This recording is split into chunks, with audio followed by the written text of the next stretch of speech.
Hey everyone, this is Gary Enerson. How y'all doing? I hope you had a good week. Welcome to Gary E's Sketch Cards. This is episode number 26, where I am doing the last in a series of 4 sketch cards based on the Universal monsters of the 1930s and 40s. And this week I am drawing Boris Karloff as the mummy from the 1932 film. So without further ado, here we go. So as I've said before in the other videos, I have not watched, with the exception of the Wolfman last week, I hadn't watched any of the Universal monster movies all the way through. But as I indicated in last week's episode, I was able to watch the Wolfman, and I sort of gave an impromptu movie review, I guess. These are all brand new to me. It's cool to finally see them, or be able to see them in their entirety. So when I watched The Mummy, there were a couple of things that I was kind of surprised about. Going into it cold. The first being that the image that I'm drawing here is Boris Karloff, and in the mummy getup, I guess, the mummified getup. And this was always the image I saw in every monster book, and on Fangoria and on Famous Monsters, and again, some library books that had the Universal monsters in them. I mentioned them in a previous episode, but this was always the image that I saw. And once again, this particular look for Boris Karloff was only in the film for just a few minutes, and he comes back in with another costume in that throughout the entire film. So that was kind of surprising to me. And again, sorry, spoiler alerts, everything. So it was kind of cool.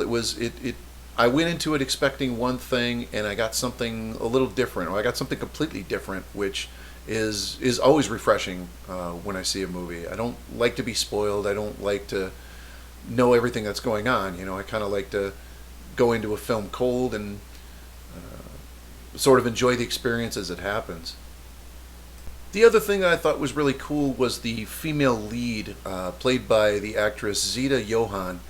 Her character was kind of one of the strongest characters in the entire movie, and she was the reason that she was the only reason that anybody stopped the mummy from Boris Karloff's character Imhotep from carrying out his plans. The hero in the film was pretty useless, and it was very sort of girl powerish, I think. I don't know. It makes me wonder what some film goers back in the day thought when they saw, basically the guy who's supposed to be the male lead, just kind of fall on his face while the heroine saves the day. I mean, and believe me, there was absolutely nothing wrong with that, in my opinion. It makes me wonder if people were sort of put off by it. I mean, because back in the day, that was probably a pretty risky move to take, or on Universal's part. Because let's be honest, there was a time in movies when actresses, female actors were put into the films, and their characters were just dumbed down so much. They would always trip over nothing while running away from the monsters. They were always screaming. They were always powerless and unable to do anything other than just die in the films. And I always thought that was really stupid. They were only there for men to save them, and I thought that was kind of useless, I guess. So again, I was very pleasantly surprised at the strength of her character, very pleasantly surprised at how her character was fleshed out, and this was a pretty enjoyable film. So I really dug it. So if you can rent it, if you can get it or rent it or whatever, I would definitely recommend watching the Mummy. For the art tip this week, I wanted to discuss some of the reference material that I use. Obviously the internet is kind of the first place I'll go, but I find more and more that if I'm looking for a specific subject, there's a lot of pictures that are duplicate pictures that are everywhere, and it's well, that's good. You want to be able to catalog things from different sources. So I also like to collect a lot of picture books and things like that. Sort of use that material. I have, for instance, I have a book or two on old barns that have collapsed, but somebody went, around the Midwest and photographed them. I have another book on medieval armor that I actually got when I was over in Europe. Crud, this would have been a long time ago. This would have been in high school actually.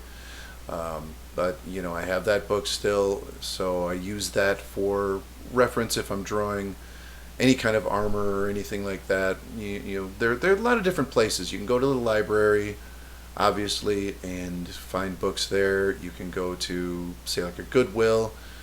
They'll have books and stuff like that you can use to come up with some good reference material. You'd be surprised. Again, I mentioned a book about, a photo book about old barns and stuff like that, and you might be thinking to yourself, well, why would I possibly use that? Well, one day, you may get a job or you may get a commission or something like that where somebody wants to see a zombie walking across, some farmyard over to a barn or something like that. Well, now you have to find that reference material, and if you have a picture of it already, you can just go ahead and use that. There's a big debate on whether to use reference material or not. I know there are two schools of thought on it, or several schools of thought, I think. There are people that don't like the idea of using photo references. There are people that, like the idea of using it. I tend to fall in the school of the latter thinking. I definitely need some kind of photo reference when I draw. So if that's what you do, just compile as much as you can. Online, books, magazines, get what you can and use it to its full potential. So that is the Mummy sketch card, and that is it for this week.